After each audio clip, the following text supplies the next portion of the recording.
What would you do if the scariest man in Dubai was the one who stole your innocence? Yasmin was only 18 years old when her gaze met that of Sheikh Rami, cold, inaccessible, passionate as the desert. It took just one night for everything to change. He took her purity and then disappeared, but he could not forget her. After a few days, he secretly protected her, watched over her, took care of her. And when he returned, he asked a question that changed everything. Yasmin was the only woman who could melt the ice that covered his soul. And such a deep passion flared up between them that even the desert blossomed. Subscribe to the channel and immerse yourself in this story, where a sheikh submitted emotionlessly to the only woman who taught him how to beat and love. They say that the most dangerous men are not those who shout or bang on the table, but those who remain silent when everyone else is talking. Rami, Dubai's most feared sheikh, didn't need to raise his voice to command respect. His gaze, cold and calculating in its decisions, and the way his presence made others sit up straight in their chairs were enough. He didn't need love, and he didn't want it. He only trusted numbers. Until one 18-year-old girl with eyes full of innocence entered his world to set it all on fire.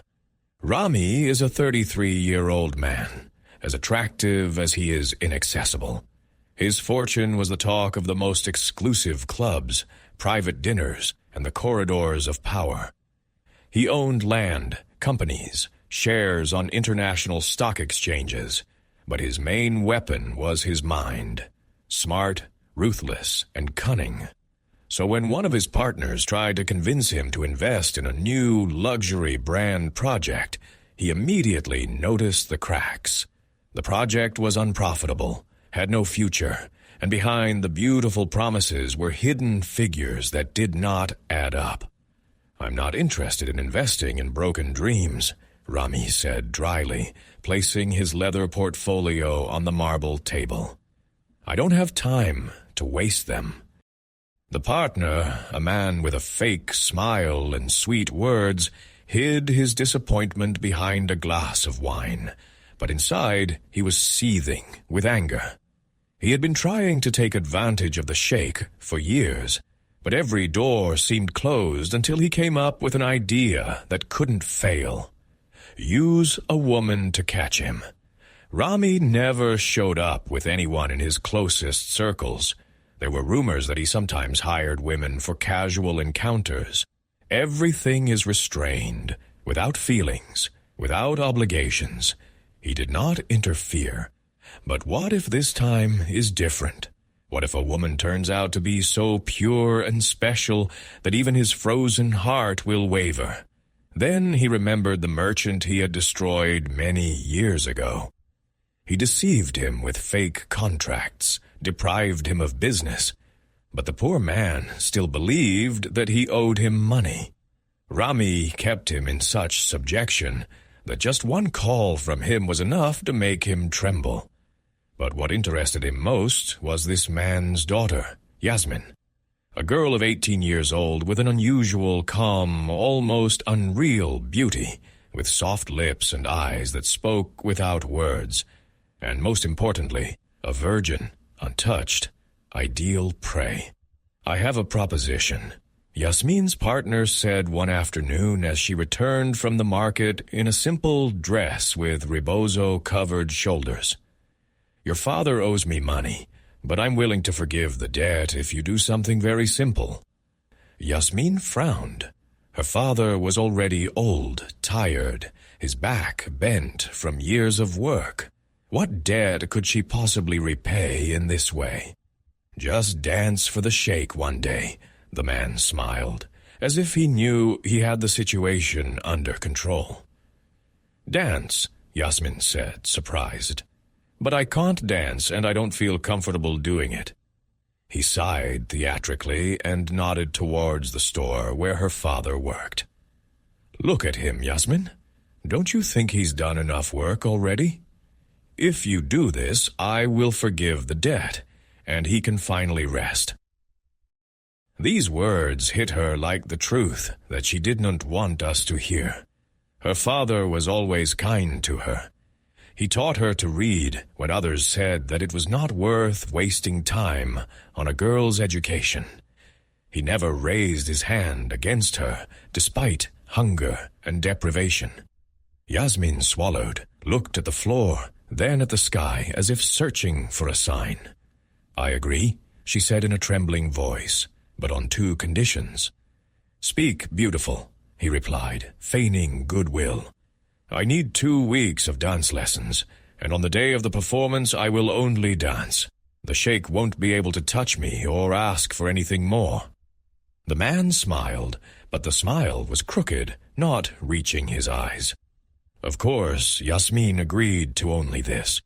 For the next 14 days, she attended a small dance school. She learned quickly, but not to impress the Sheikh, but to do everything well, to fulfill the conditions and get out of this. But while her body learned to move gracefully, her mind was filled with doubts about who this powerful man was and why he was interested in a simple dance. They say that the most dangerous gifts are those that come wrapped in empty promises and broken bonds of friendship.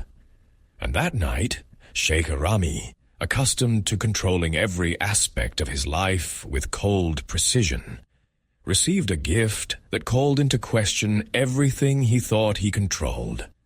An ambitious partner with a false look and an easy smile appeared in his office with a glass of wine and the look of a satisfied man. "I have prepared something special for you, Rami," he said solemnly, as if offering pure gold. "A small gift to commemorate all these years of business together." Rami raised an eyebrow, not smiling, his expression a mixture of disbelief and boredom. "Why are you giving me a gift?" he asked dryly. His partner shrugged. "Because I know sometimes you like to escape, to spend a night off the beaten path with a beautiful woman." Rami's eyes grew cold. "I'm not interested," he interrupted sharply, but his partner didn't give in, knowing he had a trump card. "You will be surprised by her beauty." He paused, choosing his words carefully. "And she is a great dancer." There was an awkward silence. Rami looked down at his glass, thought for a moment, and then asked coldly and calculatingly, "If I agree, you will leave me alone with these empty projects that you persistently try to show me?" The partner smiled. "Yes, I promise." Rami didn't answer right away, but he had already made a decision in his head. Simple, but for others it meant the beginning of a forbidden romance, a romantic secret that would turn his world upside down. The next day, Yasmin received a large box wrapped in gold fabric. Inside were luxurious Arabian garments, hand-embroidered in deep reds and golds, clothes that don't belong to her world. There was also money for a taxi and a letter with clear and direct text. "Come exactly at 8 p.m. Don't ask questions. Don't say anything, just dance." Yasmin read the words several times, feeling her stomach clench, but her thoughts returned to the image of her father sitting in an old chair with tired eyes and cracked hands. She clutched the letter in her hands, took a deep breath, and whispered to herself, "I only need to dance, and the debt will be paid." The Sheikh's mansion was imposing, quiet like a modern castle, seemingly floating above a sea of marble. Yasmin got out of the taxi and was met by a man in a black suit with a serious face and an inscrutable gaze. "Please follow me," he said without further ado. They walked down long corridors lit by low lamps decorated with old paintings, and the echo of their steps carried across the polished mosaics. But something about the journey struck Yasmin as strange. They were not heading to the main hall. Instead, they climbed the carpeted staircase leading to the private wing of the mansion, to the bedrooms. Yasmin's heart began to beat faster. She felt a cold sweat on the back of her neck, but remembered the conditions. Just dance, nothing more. When they reached the large carved wooden door, the butler looked at her for a moment, said nothing, and simply opened the door. "Come in," he whispered. Yasmin walked in, the door closing quietly behind her. The master's suite was enormous, with floor-to-ceiling windows overlooking the city at night. The distant lights twinkled like stars, and in the center stood a tall male figure with broad shoulders and an impressive posture, silently observing the landscape. Holding a glass of whiskey in his hand, Rama did not turn around immediately, but when he did, time seemed to slow down. The glass clinked as it was placed on the marble tabletop. His eyes met hers, and he didn't blink. He had never seen anything like it. Yasmin, in this red dress that elegantly hugs her figure, looks innocent, with big eyes full of uncertainty. She was like a vision from a dream or a sweet nightmare. She had that kind of beauty that doesn't scream, that doesn't require effort to be noticed. Beauty that gently strikes and remains in the memory. Rami looked at her as if trying to figure out who she was and why her presence bothered him so much. He, who had never allowed a woman to get closer to him than an emotional distance, suddenly felt something unknown, as if his world had shifted just a centimeter, enough to throw him off balance. Esmond, nervous but determined, swallowed and, before he could say a word, began to move. It was a soft, almost shy dance, not the dance of a professional dancer and an inexperienced courtesan, but something more honest and pure. Every step was a silent plea not to judge her. Every movement is an open letter, telling of sacrifices and suppressed fear. Rami couldn't look away. He had seen many dancers, some ideal, others vulgar, but none like her. The room filled with an invisible air, thick and enveloping them both, as if time had stood still at that very moment. Yasmin turned, raised her hands, her hips moved smoothly, and her gaze, although it avoided meeting his, spoke of boundaries, of impossible love, of a prisoner of the soul that did not yet know that it would soon be released with the most unsuitable person. Rami was silent, but something inside him had just ignited and was not going to go out so easily. He couldn't look away. Every movement of Esmond was like a spell that held him captive, hypnotizing him. Her dance was not perfect. He was better, authentic, alive, full of flesh and restrained emotion. Every turn, every downcast glance, every ragged breath revealed her more than any words. When her body finally came to a stop and silence filled the suite again, Rami felt something change inside him, although he couldn't explain it. He wanted to ask 1,000 things. What was her name? How old was she? What did she dream about when she closed her eyes at night? Did she like music? Was she afraid of him? But if there was one thing Raman never allowed himself to do, it was get involved. Emotions were a dangerous trap that he had learned to avoid since his youth. His life was built on control, on high walls protecting his heart. He couldn't and shouldn't cross that line, so he ignored the anxiety blazing in his chest, walked up to her without a word, and simply leaned down like a tsay to kiss her. Yasmin froze. Her body trembled not from fear, but from surprise. She had never been kissed, but she dreamed of this moment every night.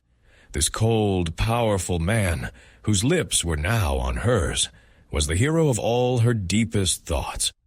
She wanted to pull away, but she didn't. Something hidden, an inner voice, stopped her. Then her lips began to move, too. At first it was a timid, almost reverent touch, but then the desire flared up like a storm. Rami wrapped his strong arms around her waist, pulling her towards his chest. Feeling her so close, so real, so alive, drove him crazy. He kissed her with greed and passion, as if he was looking for something he himself did not realize he had been waiting for all his life. Yasmin, lost in the yeast of his body and the warmth of his lips, gave herself up to this kiss. She no longer thought about the agreement, fear, or rightness. She just felt and wanted to feel more. Rami lifted her into his arms, still kissing her, with such ease that she gasped for breath. Their bodies understood each other before words. Their breaths mingled, their skin sought out touch, as if they had known each other since birth. He laid her gently on the bed with unexpected tenderness for a man like him. But his eyes were burning. He looked at her as if she were the most precious creature, as if every line of her body was sacred. Raman hurried, his lips gliding reverently over her skin, as if wanting to remember every centimeter. There was no rush, only restrained desire, pure passion. He adored her with every movement, making her his with such force that she forgot who she was, where she was, and why she came here. Esmond felt something inside her simultaneously breaking and being restored, as if this moment was giving her a new personality, a new life. It was a desire, yes, but also something deeper, wilder and brighter. When their bodies merged, it seemed as if the universe stood still for a moment. There were no words, only quiet moans, filled gazes, and hands that did not want to let go of each other. It was slow, intimate, passionate, a meeting of souls disguised as desire. And when they reached the climax together, it was like falling into an abyss and discovering that there was not darkness below, but light. Yasmin remained motionless, breathing with difficulty, her heart beating 1,000 beats a minute. Rami stayed on her for a while, supporting her with his eyes closed. Then something unusual happened. He felt the urge to hug her, to protect her, to never let her go. But he didn't do it. This impulse frightened him more than any battle. He stood up quietly, without looking at her, walked over to the bar by the window, and with trembling hands poured himself a glass of whiskey. I took a sip and, turning around, saw her. A bed. Sheets. The red spot almost dropped the glass. His gaze fell on Yasmin, who was now looking at him from the bed, with her hair disheveled, her breathing even faster, and vulnerability shining in her eyes. "Were you a virgin?" Rami asked, almost in a whisper, surprised.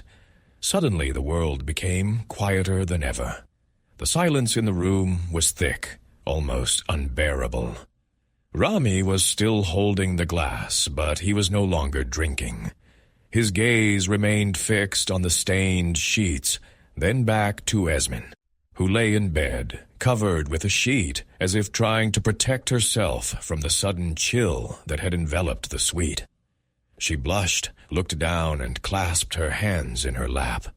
"Yes, I was a virgin," she said quietly, almost in a whisper, then barely raised her eyes and added, "I know I should have just danced and gone home. That was the deal. But the way you looked at me, the way you kissed me, the way you touched me, all of it affected me, and I gave in." Her words fell on the Sheikh's heart like stones. Yasmin lowered her head again, shy, feeling that perhaps she had done wrong to say this, perhaps to disappoint him. But Rami was too confused to pretend indifference. "Weren't you a girl?" he began. "You were a prostitute?" he asked, not understanding what he had just discovered. Yasmin looked at him with a mixture of bewilderment and pain. "No," she answered firmly, although her voice still trembled. "I'm only 18 years old. I am the daughter of a simple merchant. I study and help my father in the store. I've never been with anyone, never kissed anyone until today." Yasmin's words pierced his heart. His gaze darkened. A suppressed rage boiled inside. This damned hypocrite who called himself a friend used her, gave away a young innocent girl like merchandise. He took her purity, tarnished her honor, set a trap, and fell into it. He felt anger, guilt, and something deeper, a sharp pain of remorse. He took 2 steps back, took a deep breath, and in a dry, firm voice, without looking her in the eyes, said, "Get dressed, the driver will take you home." Without waiting for an answer, he turned on his heel and walked out of the room, leaving Yasmin alone with a broken heart. She remained sitting on the bed, paralyzed for a few seconds, trying to comprehend what had happened. That's it. It's over. She gave her body, her first night, her whole soul, to something that seemed so special, unique, but for it was apparently just a mistake. She stood up slowly, dressed with trembling hands, and left the mansion with a broken heart, unaware that the Sheikh wasn't as cold as he seemed. Rami stood on the terrace, pacing back and forth under the night sky. He couldn't sit still, frowning, clenching his teeth, his heart pounding as if he'd just returned from battle. "Calm down, Rami," he told himself. "You can't keep thinking about her. You have no right to." He squeezed the glass of whiskey in his fingers, but did not drink. "She is out of your reach. You're cold, cruel, and don't deserve an angel by your side." He stopped looking at the horizon and closed his eyes. But even with his eyes closed, he saw only Esmond, her lips, her eyes, and heard her trembling voice. "Yes, I was a virgin," and it tore him apart inside. Days passed, and Sheikh Rami tried to convince himself that everything was under control. He traveled to Doha, then to Paris, signed multi-million-dollar contracts, attended official dinners, and even allowed himself to be accompanied by a European model whose scent he didn't even remember. But nothing helped. Every city, every glass, every moment was a futile attempt to erase the memories of one night. A night that wasn't just a desire, but something deeper than he'd ever experienced before. Yasmin, her name repeated in his thoughts like a prayer and a sentence. Every time he closed his eyes, he saw her embarrassed, trembling, confessing her innocence, and it haunted him. Rami was not one to ignore his impulses, so he secretly ordered his team to investigate the girl's life without informing her. He began to unravel every thread of her story. It turned out that Yasmin's mother died when she was still a baby, and her father Farid raised her alone with difficulty and dedication until Yasmin was 17 years old. Her life was calm. She lived in a comfortable house and studied at a private school. She took piano lessons and dreamed of one day becoming a composer. But everything changed in my last year of school. Father's business collapsed without explanation, and debts piled up. They lost their home and moved to a much more modest neighborhood. Yasmin had to give up piano lessons and start working in a store to help support her family. Rami frowned. Something didn't add up. He ordered his personal secretary to check bankruptcy documents, account movements, partners, and contracts. He didn't want to leave anything to chance. And then he saw it. His damned partner friend, the one who introduced Yasmin to him as a night toy, was manipulating Farid's company's books, deceived him, stole everything, destroyed an honest man for his own gain. This was the last straw. Rami went to meet him, and finding him in his luxurious office, said with anger in his eyes, "I knew you were a traitor, but I didn't think that you were also a plague that destroys lives." The partner tried to remain calm, but the tension was obvious. "What does this mean, Rami? Are you going to give Yasmin's father back twice what you stole?" He approached without fear. "Or I'll turn you in, and if I get hurt because I'm your partner, I don't care. I'm going to hell with you." The man's eyes widened in surprise when he heard Yasmin's name. "All this because of a simple woman," he said dismissively. Rami didn't let him answer. One punch to the jaw knocked him to the floor. He fell down stunned, with blood on the corners of his lips. "Don't you dare open that filthy mouth and talk about Esmond again," the sheikh growled with the burning gaze of a predator, and without saying another word, turned and left. A week later, Rami received news. His partner, overcome with fear, transferred the stolen money to Farid with interest. Esmond and her father moved to a much better house. She started taking piano lessons again. The smile returned to her face, and her father slept peacefully for the first time in a long time. Rami breathed a sigh of relief. He didn't do it out of atonement or repentance. He did it because he couldn't bear the thought of Esmond's suffering. But still, something inside him did not calm down. Justice was restored, but his heart remained restless, captivated by that night, that kiss, that look. Even though he tried to deny it, he missed Yasmin, and knew that since that night he was no longer the same person he used to be.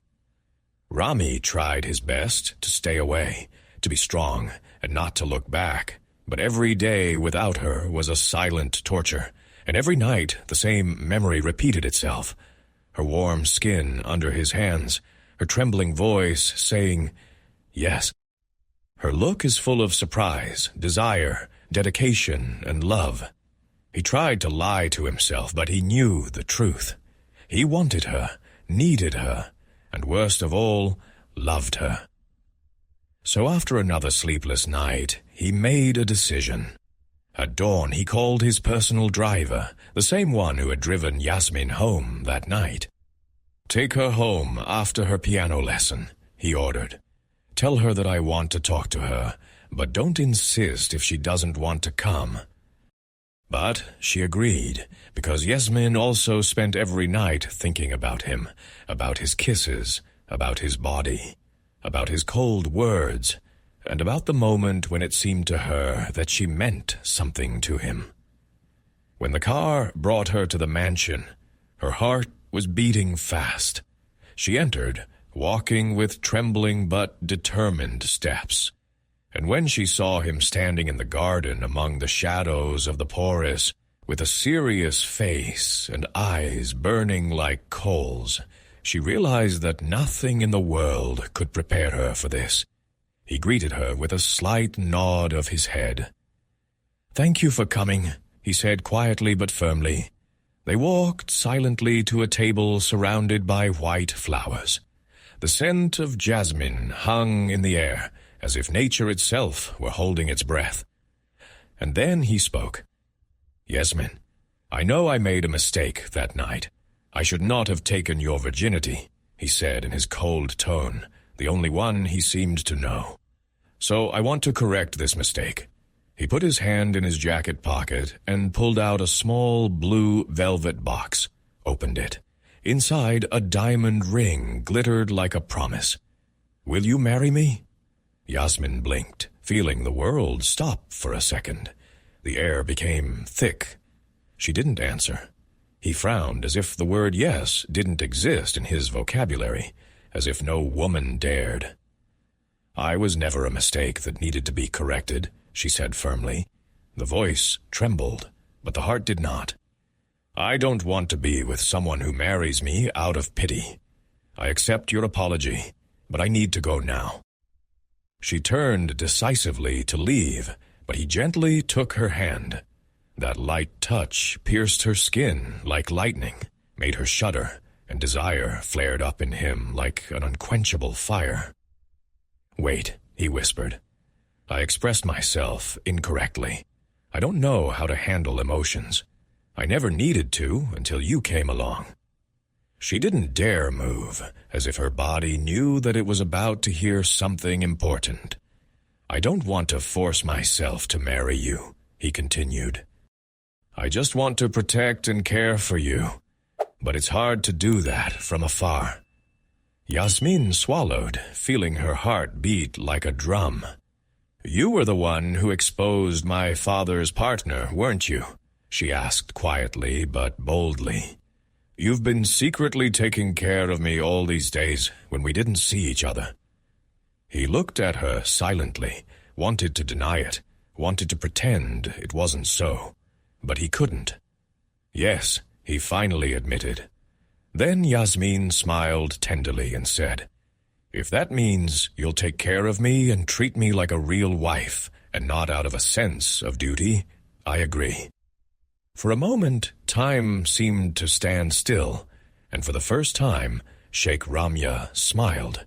It was not a cynical smile of power or satisfaction, but a smile of relief, tenderness, and gratitude. The smile of a man who had finally found something stronger than his own darkness. No one expected it. Not even those closest to Sheikh Rami couldn't imagine that this fearsome and respected man would announce his wedding, especially to a simple stranger, without a noble name or fortune. But he did it. There were no luxurious invitations or endless lists of businessmen and princes. Rami didn't want a ceremony of complete ostentation. He simply wanted the Onaptsuna to be there, in a white dress, walking toward him with that look that completely disarmed him. The day had come. The sky was clear. The golden sun illuminated the hills of the Sheikh's palace, and the gardens were strewn with white roses, lilies, and jasmine, as if nature itself knew this day was special. Esmond, dressed in a delicate ivory dress, hand-embroidered with pale gold threads, walked with trembling but confident steps. Her veil was so light that it fluttered in the wind like an invisible caress. She was ready to give herself to a man who, without meaning to, stole her innocence and, without realizing it, won her love. Raim was waiting for her, standing dressed in a traditional sand-colored suit with a black cloak draped over his shoulders. His serious face barely concealed the internal struggle, but when he saw her approaching with shining eyes, rosy cheeks, and trembling lips, his heart sank as never before. She was not just a woman. She was his woman, the only one who made him feel human, the only one who awakened in him the desire to be better. "You are beautiful," he whispered as Nanana approached.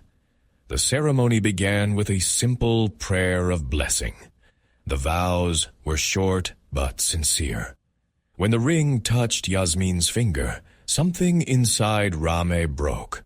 The walls, the armor, his indifference that he had built up over the years, because looking at her, he realized that he could no longer be the same. She entered his life as a whisper, and now she became a hurricane of light, sweeping away everything in its path.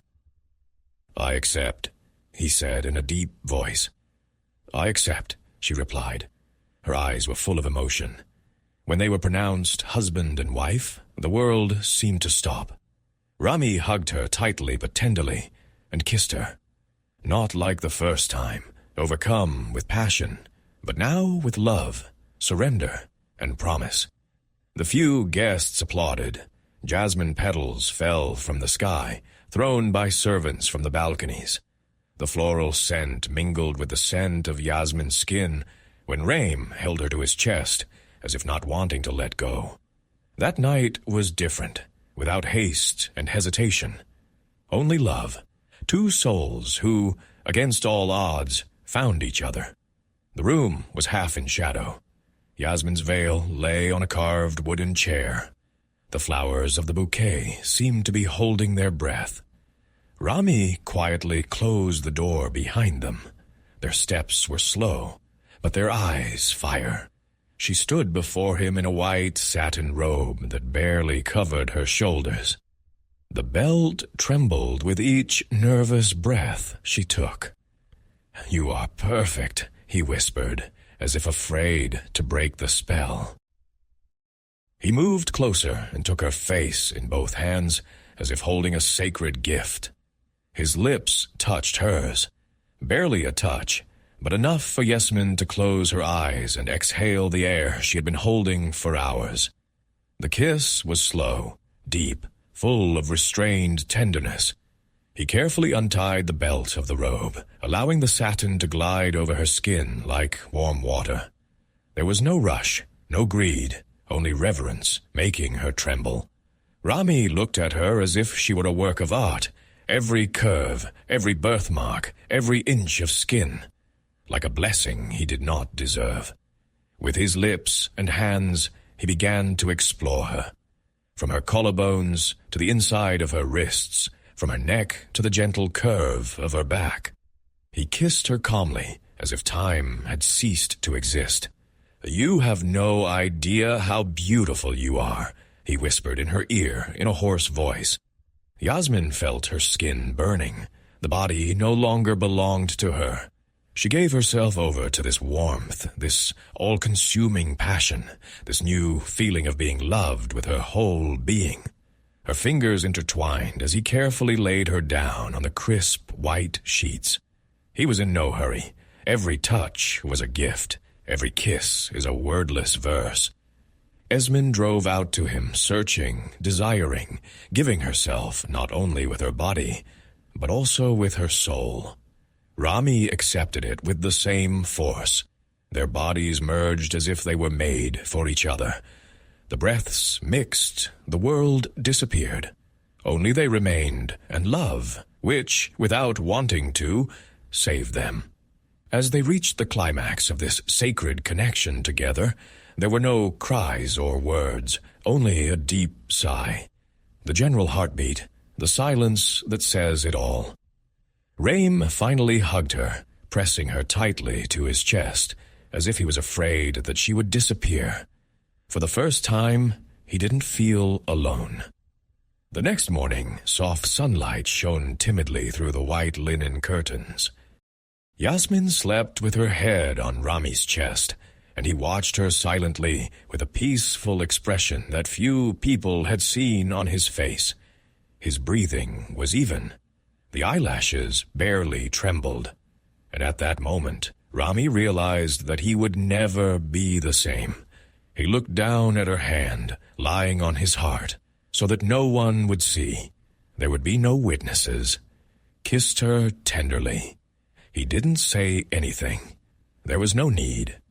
His soul had already been speaking for him all night. The following days were like a fresh wind after a storm. Yasmin filled the mansion with music, laughter, and flowers. She played the piano again, and Rami, who had previously hated unnecessary noise, stopped every time he heard her play. It was as if each note awakened something dormant within him. She was discovering a new man next to her. Behind the coldness of his voice, there was tenderness. Behind the silence, there were thoughts of her. And behind his dark eyes, there was the promise of a protected, safe, and deeply loved life. One day, while walking in the garden, Yasmin stopped. "Rami," she whispered. "Yes, my life," he replied.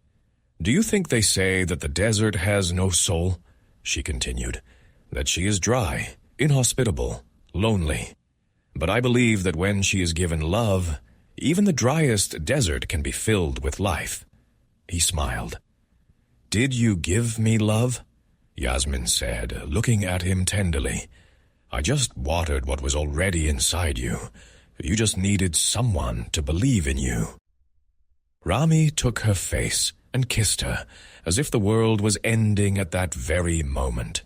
And neither mistakes, nor past events, nor agreements mattered, because from that moment on he was no longer a lonely man, and she was no longer a girl forgotten by fate.